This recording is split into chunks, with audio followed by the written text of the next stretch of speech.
Bonjour, bonjour, bonjour, bienvenue à vous tous. Bonsoir à tous ceux qui nous suivent à partir de l'Europe et de l'Afrique. Et bonjour à nos amis de l'Amérique ici, vous nous suivez à partir du Canada. Comme annoncé, aujourd'hui nous allons parler des conflits conjugaux. Ces derniers temps, nous entendons trop des divorces. Et les gens, vous allez trouver même des gens qui s'aiment mais qui finissent par divorcer. Et ça veut dire qu'il y a un problème sérieux. Est-ce que c'est un problème de choix? Est-ce que c'est un problème que les couples n'arrivent pas à résoudre leurs conflits? Alors aujourd'hui, nous allons parler de ça.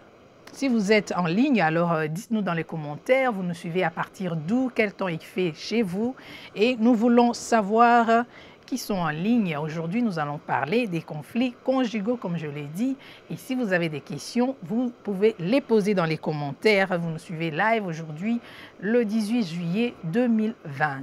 Nous allons parler des conflits conjugaux, essayer un peu de réfléchir sur ça, essayer de voir qu'est-ce qu'il faut pour que les personnes qui s'aimaient, qui s'entendaient et qui n'arrivent plus à s'entendre, qu'est-ce qu'elles doivent faire pour trouver la solution à leur conflit.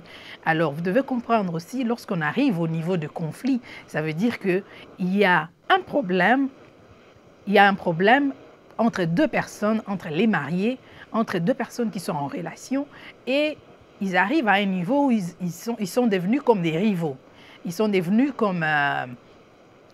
donc, ils n'arrivent pas à trouver la solution, ils continuent de se disputer. L'un garde sa position, l'autre ne veut pas compromettre, ils n'arrivent plus à communiquer. Donc, les disputes, vous devez savoir, par exemple, ceux qui ne sont pas encore mariés, vous devez savoir les disputes, ça va arriver. Ce n'est pas quelque chose de grave. Donc, il peut arriver que dans un couple, que les gens se disputent, il peut arriver que les mariés puissent avoir des incompréhensions, il peut arriver qu'ils puissent avoir des idées différentes parce que ce sont deux personnes différentes mais qui se sont mis d'accord de vivre ensemble.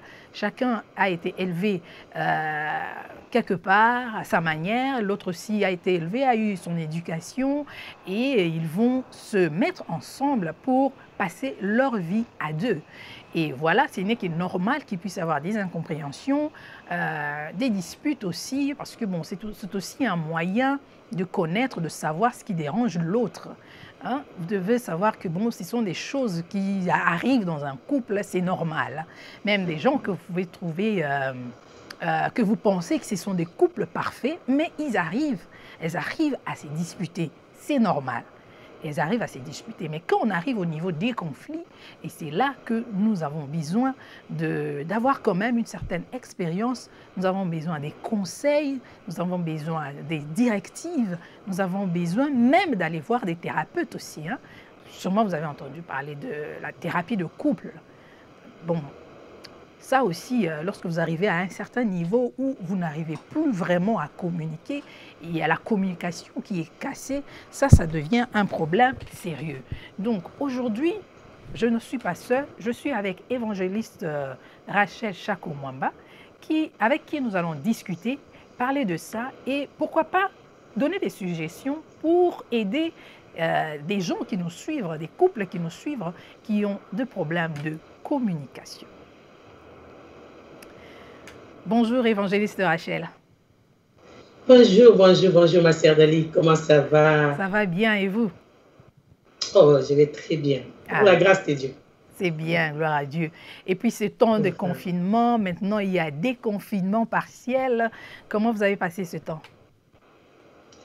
Bon, en fait, personnellement, je dois être sincère. Moi, j'aime être sincère. Ce n'est pas un moment facile parce que je suis habituée à être sociale. Et moi, mon travail, c'est être en communication avec les gens, servir les gens. Alors, ces temps de confinement n'étaient pas du tout faciles. Alors, nous bénissons les Seigneurs comme ils commencent quand même à nous déconfiner. Là, nous pouvons vraiment reprendre tout.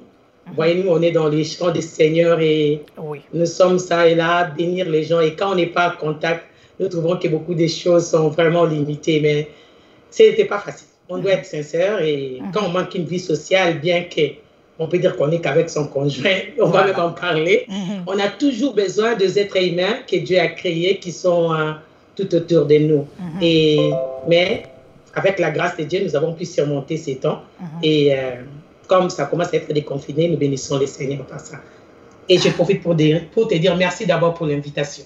Merci d'avoir accepté parce que vous êtes vraiment une femme très, très occupée, mais vous avez quand même trouvé du temps pour qu'on puisse discuter et parler de ces sujets que nous avons trouvé jugés bons, qui est vraiment très important et crucial en ce moment. Et puisque nous parlons du confinement, pendant les confinements, nous avons entendu parler des couples qui s'y disputaient à tout moment. Nous avons entendu parler même des couples qui ont décidé de se séparer après le confinement. Donc, nous voyons que c'est un problème sérieux.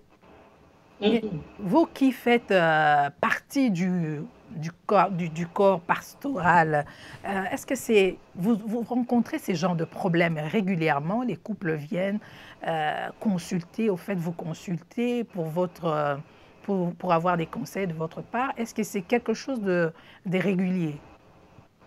Bon, ça, c'est vraiment quelque chose de régulier. Il y a des problèmes sérieux au niveau des couples, que ce soit des couples chrétiens. Alors, les gens viennent, les gens nous consultent, les gens cherchent la solution ça et là.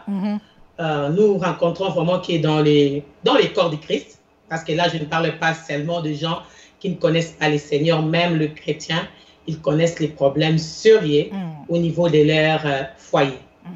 Nous rencontrons cela. Nous avons des appels à tout moment, des problèmes, ça et là, du couple. Parce qu'il y a des gens qui pensent que, bon, quand on est chrétien, il n'y a pas de problème. Il ne faut pas oublier que le mariage, ça ne concerne pas que les chrétiens. Le mariage concerne tout le monde, tous les humains. Et on trouve des problèmes pour des gens qui sont chrétiens ou qui sont bouddhistes, qui sont n'importe quelle religion. Puisque ce sont des humains, ce n'est que normal qu'il y ait des problèmes, n'est-ce pas? Oh, ouais. Bon, en fait, on est des humains. Avant qu'on soit chrétien, on a de personnalités, on a des caractères. On vient dans des familles différentes, grandit dans des environnements différents, qui fait de nous des personnes différentes. Et bien qu'on connaît les Seigneurs, même alors, Paul dit que je suis en train de chercher la perfection. Je cours vers la perfection, je n'ai pas encore atteint. Le fait d'accepter Christ ne change pas directement totalement la personne, c'est un processus de changement et de la transformation. Cela veut dire que la personne est toujours celle qu'elle était avant.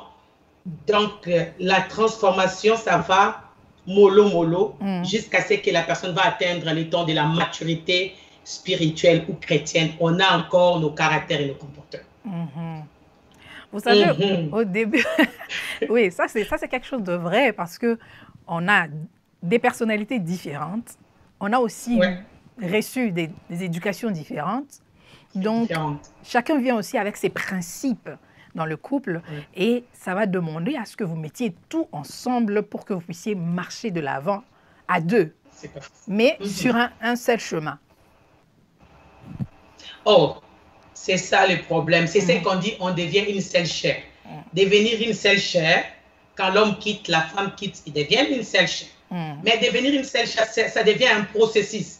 Ce n'est pas le jour où vous avez dit, OK, oui, je te marie, on te donne le baiser et tout ça, vous quittez l'église, il y a la bague et vous dites que c'est fini. Non, devenir une seule chair, c'est tout un processus. C'est pourquoi j'ai toujours dit que le mariage, c'est pour les gens qui sont matures et qui comprennent que nous allons pour travailler les deux et pour que la paix puisse régner dans les couples. Ce n'est pas seulement quand on fait les budgets, quand on a une robe blanche et c'est fini. C'est un travail. Je dis, les mariages, c'est un autre ministère. C'est un travail à vie, hein? Oh mon Dieu, c'est un travail à vie, ma sœur. Oh mon Dieu. Donc, c'est ça. Et on a tellement, on a les mariages, c'est ce que je dis, mariage Hollywood. On pense à ce qu'on voit là dans le film et tout ça, quand on est à l'intérieur. Oh, ce n'est pas ce qu'on pensait. Le rose qu'on a quand on est dans les fiançailles et quand on est à l'intérieur, on doit maintenant travailler. Tout ce qu'on cachait, les personnalités, les caractères, ça commence à s'exposer. Parce que tu ne peux plus fuir, tu es là maintenant à l'intérieur. Tu es avec la personne 30 ans, 40 ans, tu te réveilles, c'est lui, tu te lèves, c'est lui, les matins, c'est lui. Donc, c'est elle aussi. Donc, pour dire que là, ça devient maintenant une vie réelle. Ce n'est pas des rêves. Oui, et on doit maintenant faire face à cela. Il y a beaucoup de gens, surtout les jeunes gens qui pensent que bon, le mariage, c'est seulement la fête. Hein. En fait, le mariage, pour moi, ce que je pense, le mariage, c'est au fait après. Ce n'est même pas la fête. C'est juste au moment où vous entendez, vous dites, OK, devant la famille, à la mairie, et si vous allez aussi à l'église, donc c'est ça le mariage. Moi, dans ma perception, le mariage, ce n'est pas du tout la fête. La fête, c'est juste pour se réjouir avec des gens qu'on aime, partager un peu cette joie-là. Et le mariage, c'est vraiment après cette soirée-là, après la lune de miel, ce que je pense. C'est ce que je pense, mais ce que j'ai constaté, les gens préparent plus la fête au lieu de préparer ces mariages-là avant. Et voilà pourquoi il y a plus de problèmes. Il y a plus la préparation de fête, combien on va dépenser. Voilà. Mais nous ne nous préparons pas très bien pour être époux ou épouse qu'il faut dans la maison. C'est là où il y a maintenant les problèmes, les difficultés après. Il ne faut pas seulement préparer la fête, préparer nous-mêmes. Préparons-nous avant même d'y entrer. Préparons-nous à vivre avec quelqu'un d'autre. Avant même d'y entrer, oui. Voilà. Et vivre avec quelqu'un d'autre. Donc, de se connaître, de connaître ses faiblesses, ses défauts aussi. D'être sincère avec soi. Et savoir que je ne pars pas là-bas pour recevoir, je pars pour donner.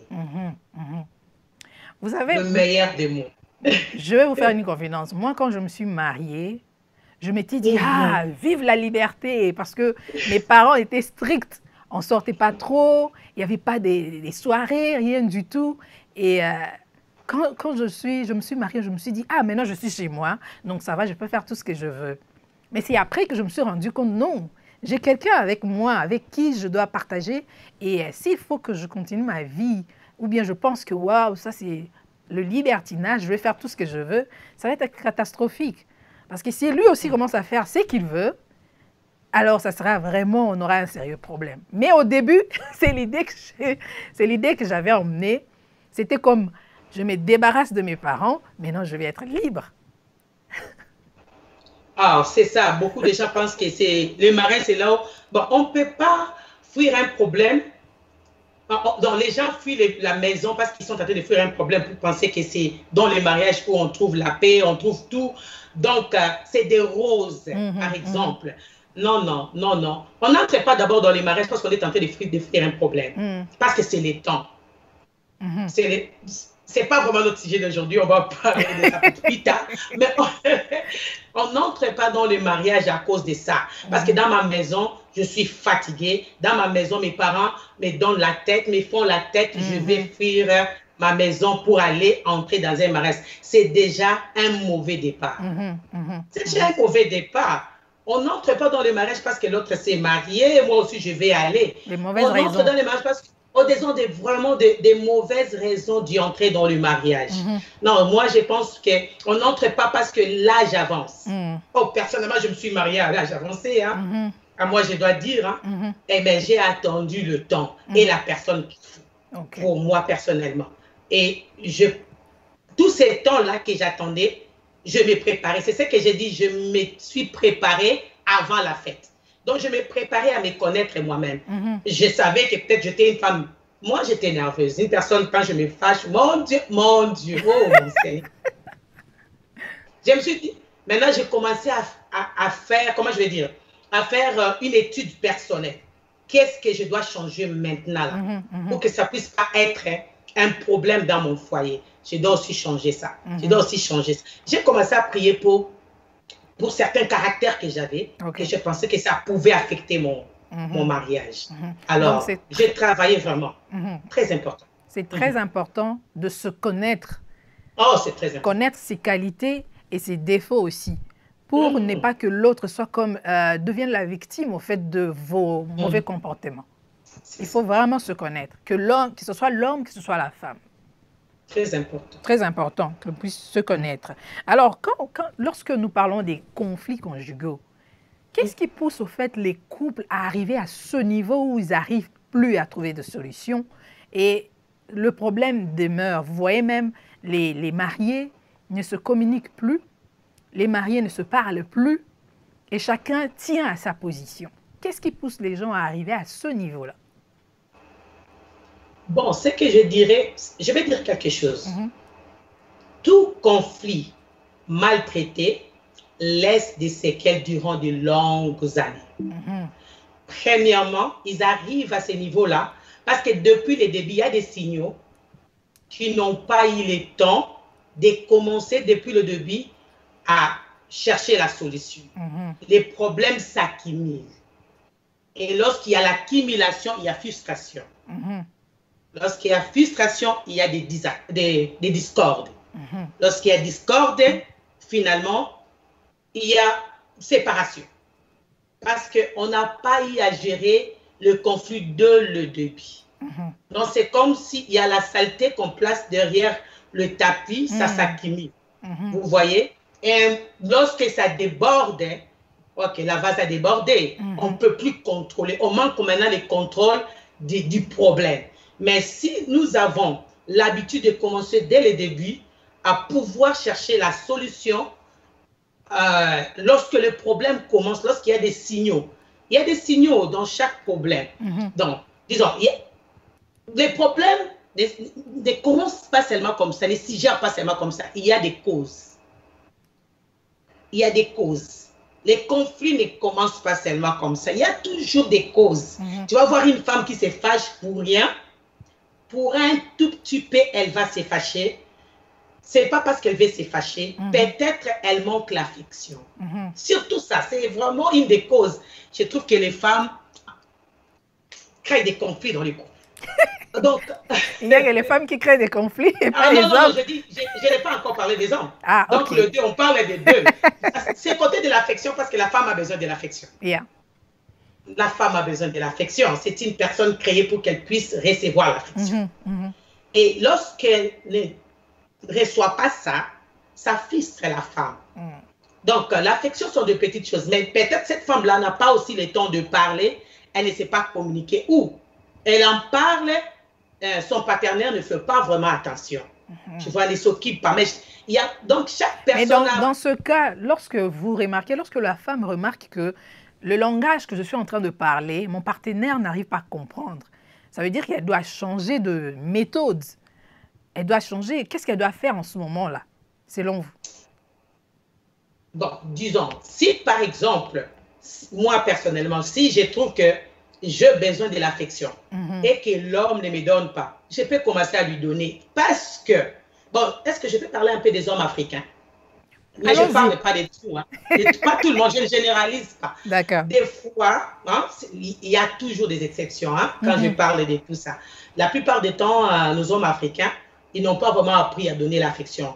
Hein, peut-être la femme a besoin qu'on dise bébé, je t'aime. Chérie, tu sais comment. Toucher un peu la femme. Tu sais. Donc, depuis le jour qu'il avait dit je t'aime à sa femme. Depuis le jour du mariage. Devant l'église, devant le pasteur, jusqu'à aujourd'hui, il n'y en a plus. La femme n'attend plus. Tu sais que tu es belle. Tu sais, la femme attend, elle aime de petites choses pareilles. Ça ne coûte rien à l'homme. Mais malheureusement, ce n'est pas parce que non plus l'homme ne veut pas. Peut-être qu'il ne connaît pas. Il a grandi dans un environnement qui ne lui a pas permis peut-être de connaître comment donner l'affection. Lui, il pense que peut-être donner de l'argent ou aller chercher l'argent à donner à la femme, c'est ça l'affection. Or, la femme veut au-delà de ça. Elle va attendre de petites paroles, elle va attendre son mari à ses côtés, hein? Une petite promenade le soir ensemble. Mais la femme n'a pas ça, par exemple. Ça c'est déjà un problème. Et tu vas voir cette femme-là être triste. Mais dans ces cas-là, peut-être, c'est pourquoi je dis qu'il faut étudier, il faut connaître l'histoire de la personne, il faut connaître son parcours, comment il a grandi. Donc là, c'est le moment des fiançailles. Hein. Malheureusement, on n'a pas ce temps-là de faire... on va parler de ça un autre jour parce que c'est vaste. C'est tellement vaste. C'est le temps de fiançailles, là, tu connais comment il a grandi, comment était l'environnement familial qu'il a grandi avec. Voilà. Tu vois, comment les parents étaient. S'il n'a jamais vu comment on fait son père faire un câlin à sa maman, il ne va pas donner ça non plus. À ce niveau-là, si l'homme ne fait pas ça exprès, la femme peut commencer. Au lieu que lui m'amène les fleurs, moi je t'amène le fleur. Mais pourquoi ne pas lui dire, carrément que moi je veux ça? Mais non, le problème, tu m'as posé une question, tu as dit si elle a parlé et que l'homme, ça veut dire qu'elle a déjà dépassé le niveau de parler et que l'homme n'a pas réagi. Ça devient sérieux. ça devient sérieux. Et je parle, j'aime ça, j'aime ça. Il y a des hommes qui ne tiennent pas vraiment compte aussi. Par exemple, ça c'est au cas où c'est un problème d'affection. Parce que la femme, vraiment, elle aime elle aime sentir qu'elle est aimée. Ça, c'est vraiment quelque chose, ça doit être dans le couple pour la femme. De l'autre côté, l'homme aime se faire respecter.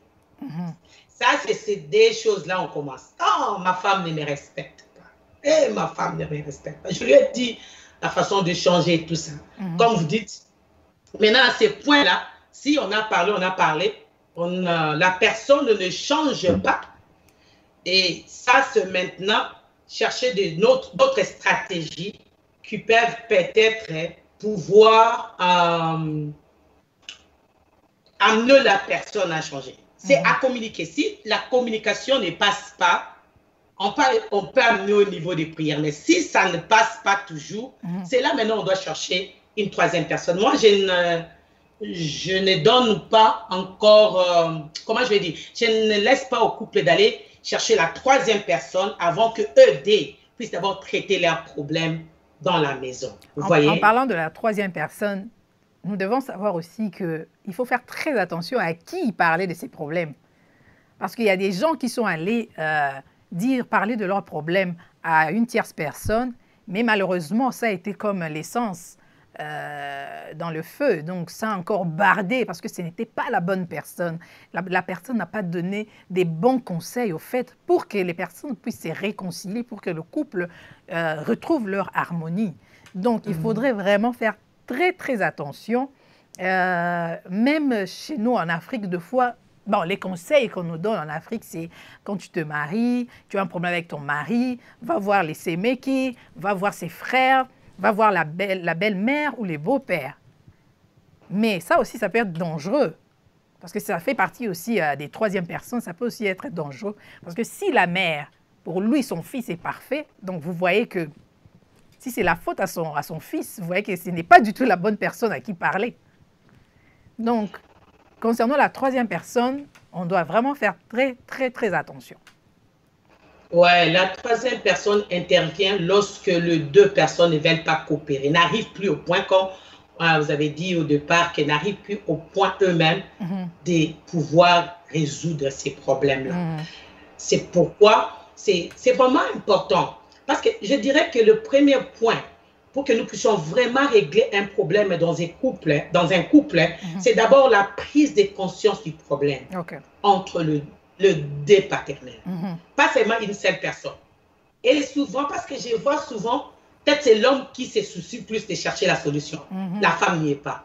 Ou peut-être c'est la femme qui a plus les soucis. L'homme n'y est pas. L'homme ne veut même pas qu'on en parle, que les gens même de l'extérieur. Pourquoi la personne arrive à l'extérieur, c'est parce que la personne à l'intérieur, je m'excuse, parce que la personne à l'intérieur ne donne pas l'espace d'en parler. Et l'autre est débordé, voilà pourquoi il va chercher à l'extérieur. Mais si les deux personnes prennent la conscience de savoir que non, nous avons un problème dans la maison, nous devons chercher une solution, ça c'est déjà un bon départ. Donc, les bons débuts, c'est reconnaître qu'on a un problème. La reconnaissance d'un problème. Ça, c'est déjà même une partie de la solution. Là. Ça, c'est déjà. On doit commencer. En tout cas, c'est ça. Nous avons quelqu'un qui a commenté, Vanessa by Design. Bonjour Vanessa, ça va?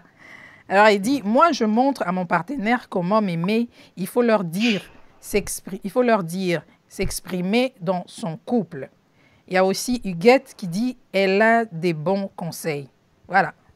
Merci Huguette. Elle est en train de me suivre. Merci beaucoup Huguette. Ouais.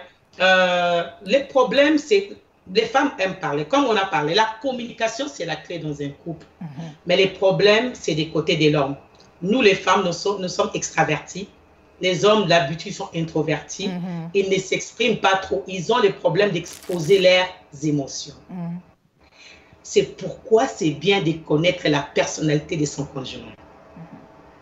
Moi, je me suis mariée à un homme qui est calme. Moi, je suis trop extra.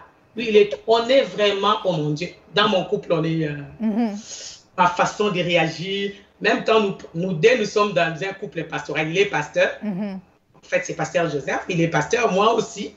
Nous tous, nous sommes dans un ministère, vous voyez déjà. Même notre façon de travailler, c'est différent. Il est calme, il est posé. Moi, je suis... Chaude.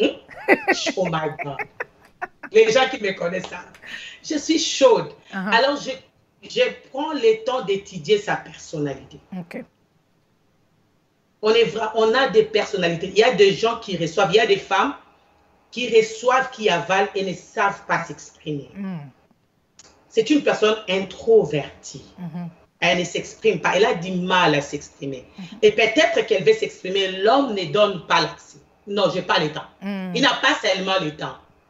Il ne veut pas en parler. Il est en train de fuir, il ne veut même pas en parler. Il a le temps pour les ordinateurs.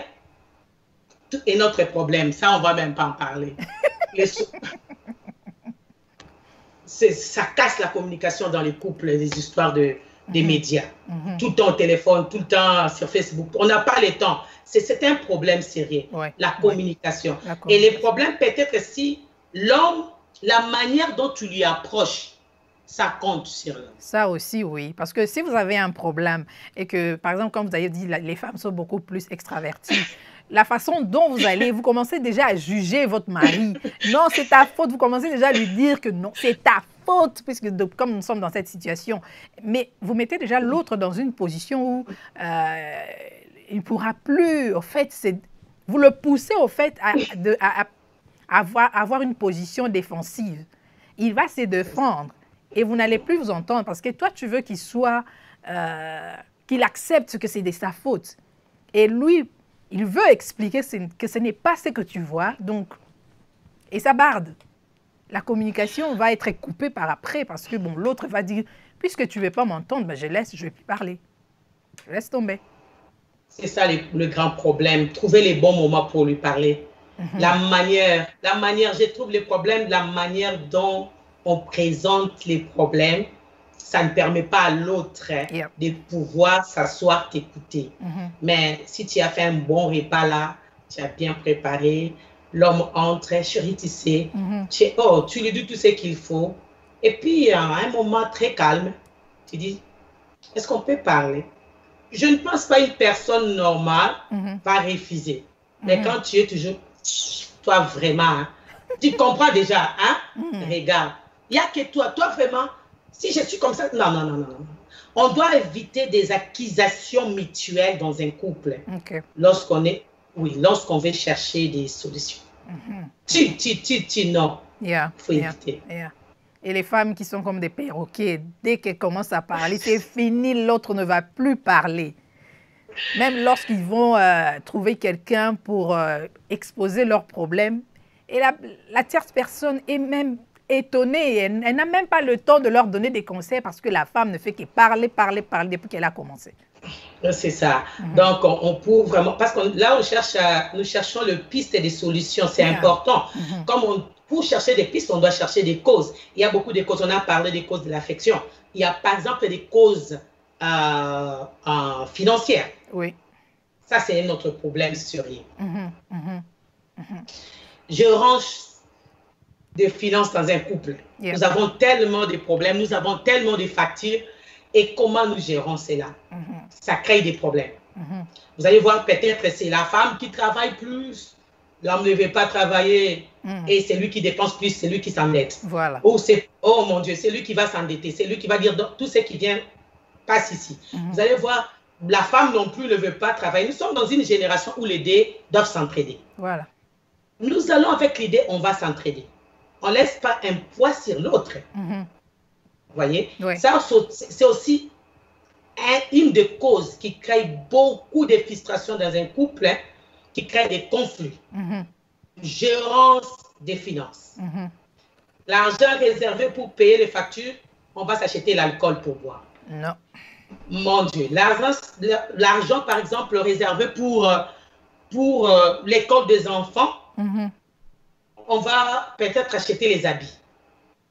Vous voyez, par exemple, ce sont des choses, des causes pareilles qui créent des frustrations et des conflits. Et si ce n'est pas bien géré, ça peut créer un divorce. Ou l'autre gagne beaucoup, l'autre gagne plus. Mais on arrive aussi à voir des gens, des personnes, les deux personnes s'aiment, mais quand même, elles arrivent à divorcer? Parce que l'amour seul ne suffit pas pour faire d'un mariage un mariage stable. L'amour seul ne suffit pas. L'amour, c'est le début.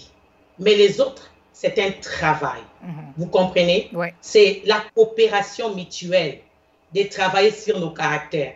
Je peux t'aimer, mais aujourd'hui, demain, je te vois comme un démon parce que ton caractère, c'est comme un démon. Quand je t'aime, mais tu m'insultes, cet amour-là va diminuer. Oui, oui. Tu m'abuses par tes mots. Parce que l'abus, ce n'est pas seulement taper quelqu'un. Non, non, non, non. Il y a beaucoup de même formes. avec les mots. Yeah. Et c'est normal que l'amour que j'avais plus pour toi, l'amour, on doit l'arroser. Ça s'entretient, au fait. Ça s'entretient, c'est comme une rose. Ouais. Et des deux côtés, nous devons arroser l'amour.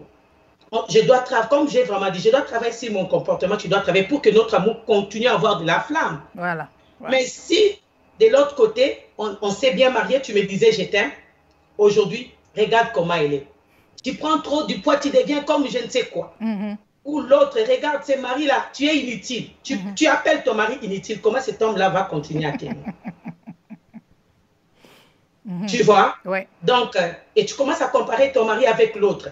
C'est déjà un problème dans les couples. Ouais. Donc, il y a d'abord des causes. Hein. Oui. Donc, les causes sont tellement nombreuses. Donc, lorsque vous êtes en train de vous diminuer, des manques de respect mutuel, directement, peu importe le niveau d'amour que vous avez de le début, ça va diminuer, ma sœur. Oui. Ça va diminuer. Donc, c'est toujours vice-versa. C'est des deux côtés. Pas seulement une seule personne. On ne doit pas s'attendre qu'une seule personne cherche la solution. On doit être sincère. Pour commencer vraiment à chercher la solution, les deux conjoints doivent être sincères vis-à-vis d'eux-mêmes. Prendre la responsabilité de ces actes. Parce que sinon, ça va être une seule personne. C'est elle. On va pointer du doigt une seule personne. Si moi, je suis telle que je suis, c'est elle. Ou c'est lui. Non, c'est les deux conjoints. C'est les deux conjoints. Oui, comme on a dit au début, le mariage, c'est un travail parce que les deux conjoints doivent travailler ensemble, en fait, pour trouver des solutions à leurs problèmes. Parce que les problèmes, il y en aura toujours. Nous sommes des humains, des incompréhensions, tout ça, il y en aura. Mais il faudra toujours trouver un terrain d'entente pour continuer à marcher ensemble. Parce que bon, si l'autre ne veut pas travailler sur ça, ça devient un sérieux problème. Parce que j'ai rencontré même des gens, vous voyez que la femme continue à aimer l'homme. La femme veut rester dans le mariage, mais l'homme, finito. Il ne veut plus entendre parler de ça, il ne veut plus entendre parler de la femme, il ne veut plus faire des efforts même pour que ça marche. C'est ça le grand problème. C'est pourquoi je dis coopération des deux conjoints pour chercher la solution. Tu vas voir, l'autre vient, cherche la solution. Et souvent, les femmes ont tendance, je m'excuse, hein, j'aime les hommes, et souvent, les femmes ont tendance de chercher la solution dans leur foyer. Vous allez voir, elles vont courir par-ci, par-là, mais du mal, des fois, on a difficulté même à résoudre le problème parce que l'autre ne veut même pas entendre parler. L'autre ne veut même pas en parler. L'autre, donc, cela veut dire que c'est déjà, il y a déjà une barrière. Voilà. Pour que ces couples-là continuent. Mais lorsqu'il y a une ouverture de deux côtés et ils ont vraiment les vouloir et l'envie de pouvoir chercher la solution, là, maintenant, on peut avancer. Sinon, on n'avance pas. Donc, la coopération des deux conjoints aussi. J'ai remarqué que lorsque les deux personnes sont en train de chercher la solution, l'identification de la source. Qu'est-ce que je veux dire par là? Peut-être les problèmes, c'est au niveau, comment dire, financier. Peut-être les problèmes, c'est au niveau de la sexualité. On doit en parler, c'est les couples. Oui. Mais les symptômes sont autres. Vous allez voir seulement la femme est fâchée, l'homme est fâché, ils ne s'attendent pas, ils ne se parlent pas l'autre part. Et ils deviennent colériques, les réponses deviennent trop méchantes. Mais lorsque vous voulez vous asseoir pour parler, ils ne vont pas droit au but.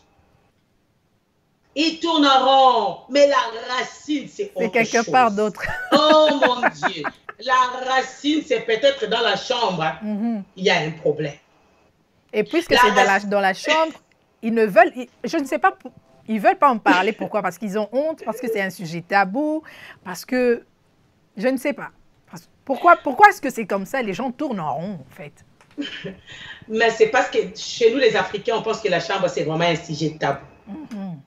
Or, la sexualité dans un couple, c'est vraiment quelque chose de primordial qu'on doit entretenir pour la santé de notre couple. C'est ce qui fait que les couples soient plus unis, deviennent solides. Oui. Tu vois? Alors, si maintenant, au lieu de traiter ça, nous traitons des problèmes, oh l'enfant, tu as insulté l'enfant. C'est pas ça les problèmes. L'enfant vient peut-être, c'est un problème qui se rajoute. Les problèmes, c'est peut-être tu ne me satisfais pas ou tu n'es pas prête quand moi je suis prêt. Et dans ces niveaux-là, ce sont les hommes qui se plaignent beaucoup. J'ai parlé des femmes de l'affection, de ces côtés-là, parce qu'on est différents. Voilà. Les femmes et les hommes sont différents. Tu vas voir, l'homme est toujours prêt. Oui. Peut-être que l'autre n'est pas toujours là. On va peut-être en parler plus tard, mais parce qu'on parle de couple, des causes qui peuvent créer les conflits. Et il faut toujours... dans ce point ici, il faudrait vraiment parler. Oui. Il faudrait être sincère. Une communication claire et sincère va aider un couple à pouvoir régler leurs problèmes. Il faut être clair. Tu dis, chérie, tu vois, ces derniers temps, tu es trop brutal. Oh. C'est le couple, non? Oui, oui. On peut parler. Changer.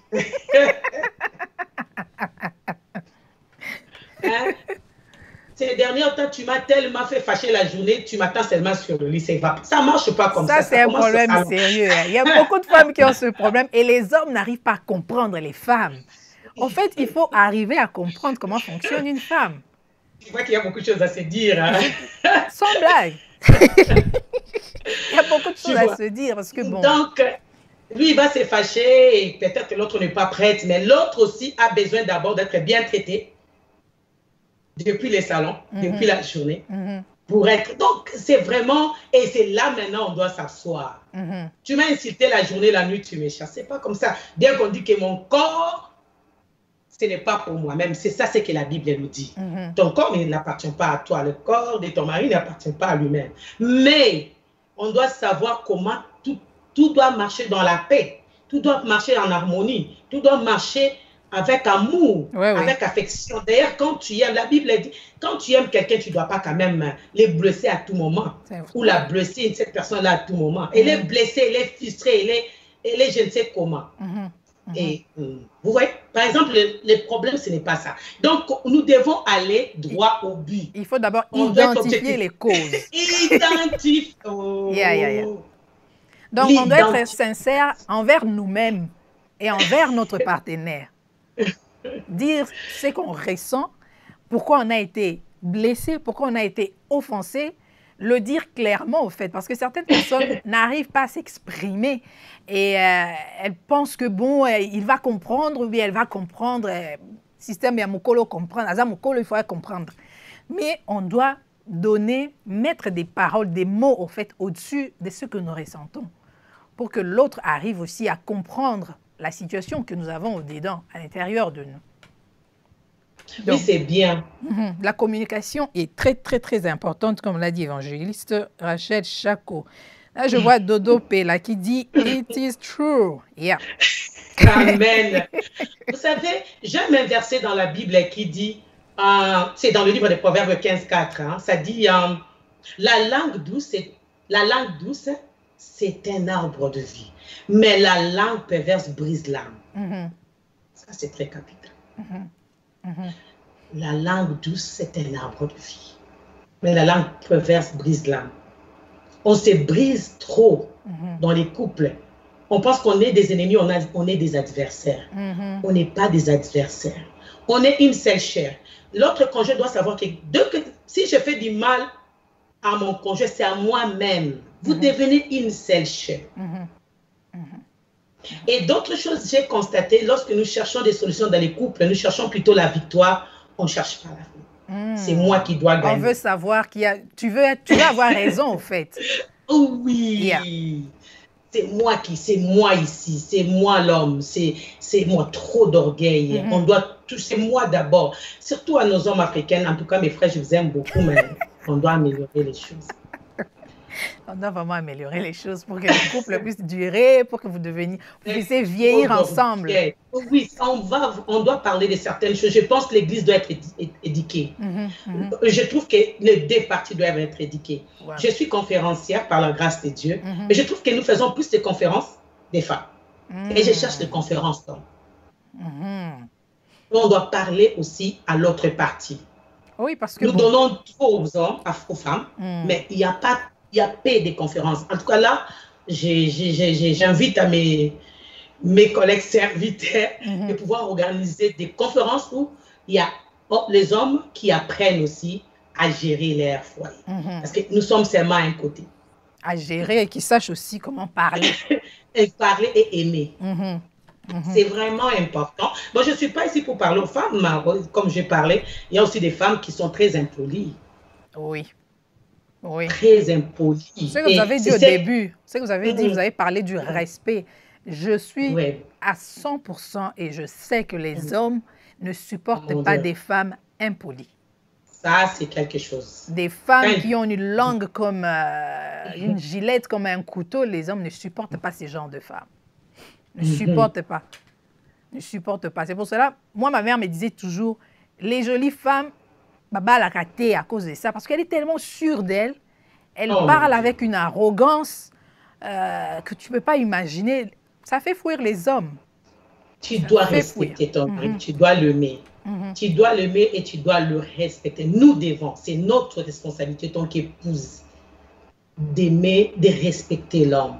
Parce que l'homme, quand il se sent humilié, il se sent frustré, il ne peut pas non plus donner l'amour. De l'autre côté, la femme, si elle ne reçoit pas trop d'affection, elle ne peut pas donner l'amour. L'homme, lui, il est derrière le respect.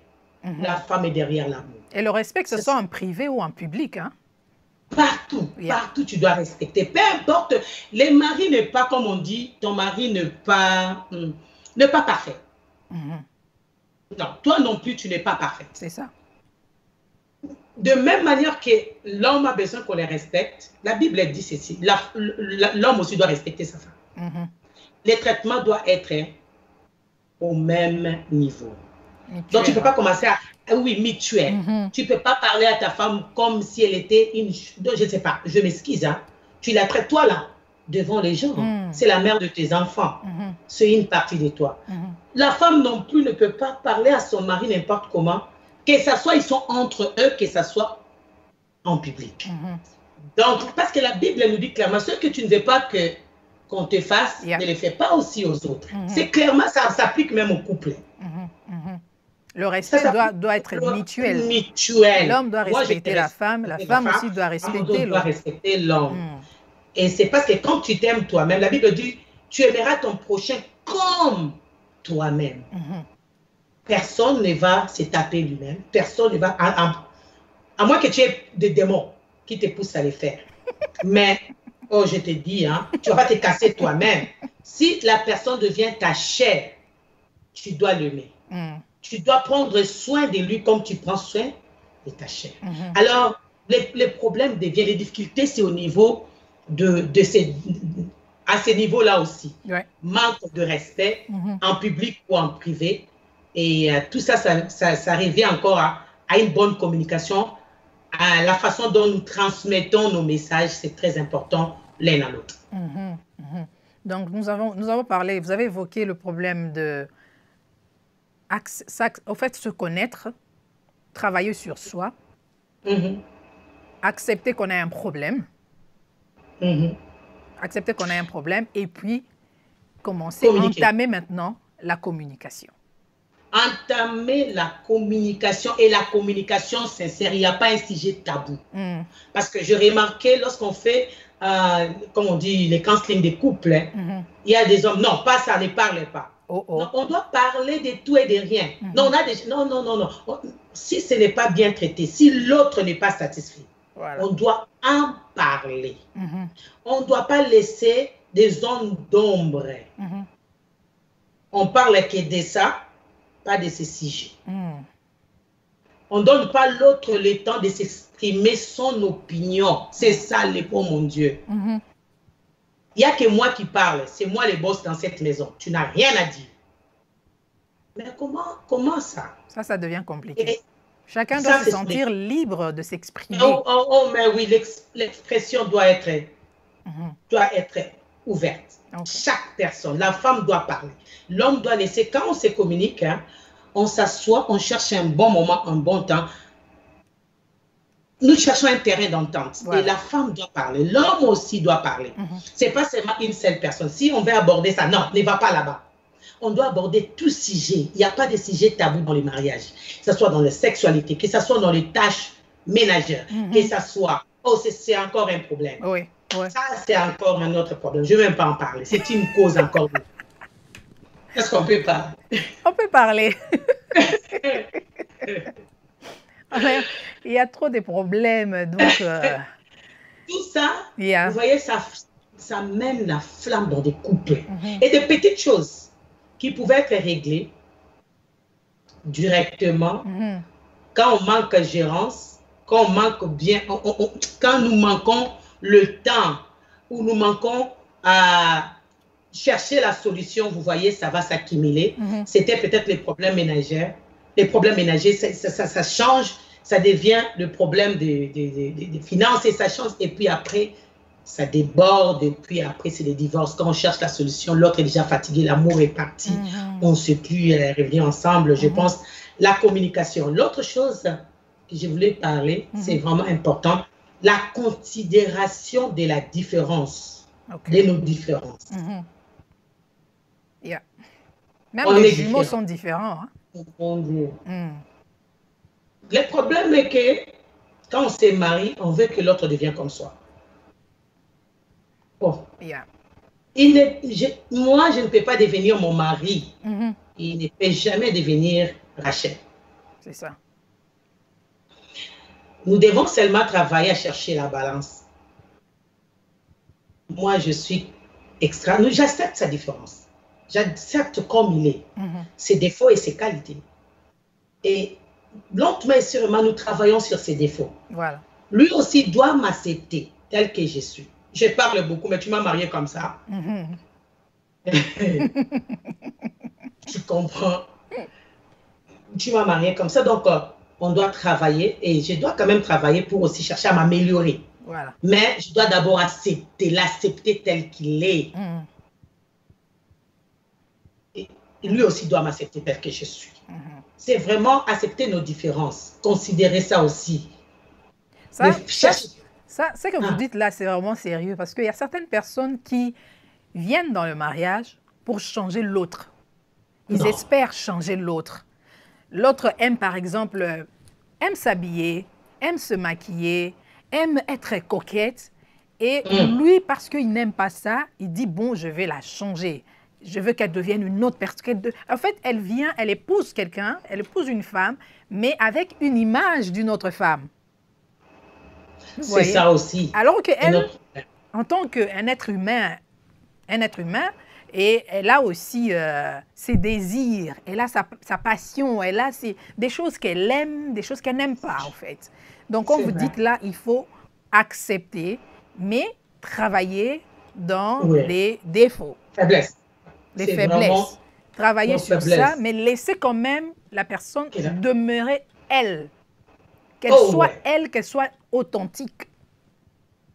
Que la personne soit elle. La personne doit être telle. Vous êtes marié à une personne différente de vous. Même s'il va quand même faire un effort de changer, elle restera toujours elle. Donc, on doit comprendre ça. Moi, je me suis mariée à mon mari. J'ai compris que ce n'est pas un homme qui parle beaucoup. Peu importe ce que je veux faire, il ne va pas beaucoup parler comme moi. Donc, il y a des moments où j'accepte de lui laisser son calme. Il faut le laisser dans son coin, son moment où il veut rester calme. Il ne faut pas venir à tout moment, papa, parler. Ce n'est pas à tout moment. Bon, lui, il a un temps où il est calme. Donc, c'est comme ça que qu'il est. Donc, je ne vais pas changer une personne de 40 ans, de 50 ans, de 60 ans aujourd'hui. À tout changer, devenir comme moi je vais. Voilà. C'est difficile. Il va quand même chercher à travailler sur certaines choses ou certains caractères, mais pas tout. Donc, on doit aussi savoir que d'autres faiblesses ne vont pas changer, peu importe quoi. Voilà. Et on doit Puisqu'on n'est pas des êtres parfaits. Hein? Non, on doit accepter de supporter. Voilà pourquoi la Bible dit dans le livre des Colossiens 3,13, supportez-vous les uns les autres. C'est important. Ça, on est déjà dans la dimension de la résolution. Voilà. C'est vraiment important. Oh mon Dieu, je m'excuse, je ne sais pas. Je m'excuse. J'ai dit c'est important de se supporter. Voilà. Parce qu'on est presque à la fin. Pas seulement se supporter. Lorsqu'on communique clairement, on doit chercher la résolution. Le pardon, ce n'est pas la résolution. Non. Il y a des gens qui ont demandé pardon aujourd'hui, demain. Ils sont devenus champions en pardon. Mon Dieu, tu m'as incité aujourd'hui, pardonne-moi. Oh ma chérie, j'ai des pardons. Pardon, je vais pas. Demain, il va encore faire la même chose. Après demain, telle personne amène, moi, on va faire la délivrance. Que Dieu veut. Donc, que ce soit du côté de l'homme, que ce soit du côté de la femme. On demande pardon. Le pardon, ce n'est pas la solution d'abord. Le pardon, on doit s'asseoir. Si c'est un problème de budget, on doit chercher une piste commune. Comment nous pouvons régler le finance dans notre maison? Nous devons chercher la solution. Moi, je trouve que le pardon, ce n'est pas seulement la solution. Non, on doit s'asseoir. Comment on doit faire? S'il y avait une mauvaise gérance d'argent dans le couple, qu'est-ce qu'on peut faire maintenant pour que ça change? Ok, peut-être ouvrons un compte commun, par exemple, pour ces couples-là. Mettons l'argent ensemble, mais laissons aussi l'espace pour des dépenses personnelles. Voilà. Et ne pas trop contrôler les dépenses personnelles. Par exemple, je donne l'exemple au cas où c'est l'argent. Voilà. Vous voyez, là, on a un budget commun. Combien on dépense? Si l'autre dépense trop, si l'autre est sa dette, comment on peut faire pour payer ses dettes? C'est important de trouver d'abord des pistes et des solutions. Et puis, on va se demander pardon et accepter pardon. Parce que demander pardon, c'est l'autre chose. Et accepter le pardon. C'est aussi une autre chose, oui. C'est aussi une autre chose. Donc, on se demande pardon et on accepte le pardon. Pas seulement ça, on cherche la paix. La Bible dit ceci. Si cela dépend de vous. Romains 12, je pense 18. Si cela dépend de vous, cherchez la paix. Donc, ça ne dépend pas de la personne qui a raison et qui a tort. Moi, je suis allée hier demander pardon. Il attend encore. Tu prends des attitudes. J'attends qu'il vienne. Tu vas attendre. Amen. Amen. Je m'excuse. On comprend. Je suis... Oui. Donc, il ne faut pas attendre que l'autre, même si tu vas faire ça 50 fois, c'est toi qui rentres pour demander pardon, fais-le. Fais-le. Et c'est souvent les femmes qui cherchent à demander pardon. Les hommes aussi doivent apprendre à demander pardon à leurs femmes. Mon frère, ma soeur, si tu as fait quelque chose, reconnaître, vas-y, demande pardon à ta femme. Ma femme, tu dis ma femme, pardonne-moi. Tu ne perds rien. Ton orgueil, ta personnalité de mari, tu ne le perds pas. Voilà. Pardon. En tout cas, c'est vraiment ce que je voulais conseiller, que nous devons travailler pour chercher la paix mutuelle dans les couples. Et chercher des causes, des sources vraies. Des sources vraies. L'identification. Pas seulement ça, coopérer pour aller vers la résolution du conflit. Parlez-en clairement. Quelle est la source du problème? Il ne faut pas être superficiel, il faut vraiment parler. Non. Pourquoi pas prier ensemble? Ça, je n'ai pas pris. Un couple qui prie ensemble, c'est un couple qui a la facilité de résoudre beaucoup de problèmes. Pourquoi pas prier ensemble? Pourquoi pas passer du temps dans la prière ensemble, comme une famille, comme un couple? Tu pries pour ton mari, tu pries pour ta femme. Et moi, je mets les diables après nos comportements. Parce qu'on accuse tout le temps les diables dans les couples. Ah oui. Et lui, il vient après d'abord. Nos caractères. D'abord, c'est nous, nous devons vraiment nous connaître. Nous devons travailler, connaître. Roxy Mobemo qui dit coucou. Bonjour Roxy, ça va? Joël Amen qui dit pauvres hommes. Ah, pauvres hommes. On va voir ça. Voilà, je pense qu'on a un peu circulé, en gros, comment résoudre les conflits au sein d'un couple. Et vous qui nous suivez en ce moment, si vous n'êtes pas encore abonné sur Dahlia Show, abonnez-vous. Je vous laisse une seconde. Abonnez-vous. Et surtout, n'oubliez pas de cliquer la cloche qui est juste à côté pour recevoir des notifications chaque fois que nous mettons une nouvelle vidéo ici sur Dahlia Show. Donc, abonnez-vous, likez, j'aimerais voir vos pouces, likez la vidéo et partagez puisque Évangéliste Rachel Chakomamba nous donne au fait des astuces. Nous sommes en train de discuter de comment résoudre les conflits dans un couple, comment résoudre les conflits conjugaux. Et c'est très important ce que nous avons dit, se connaître. Nous avons parlé des mauvaises raisons de se marier, nous avons parlé de se connaître. Nous avons dit que bon, le mariage, c'est un processus, c'est un travail à long terme en fait, hein? Un travail de reste de la vie qu'on va passer avec l'autre. Et ça, c'est s'accepter, accepter aussi l'autre, connaître ses qualités, ses défauts, connaître aussi les qualités et défauts de son partenaire, c'est très important.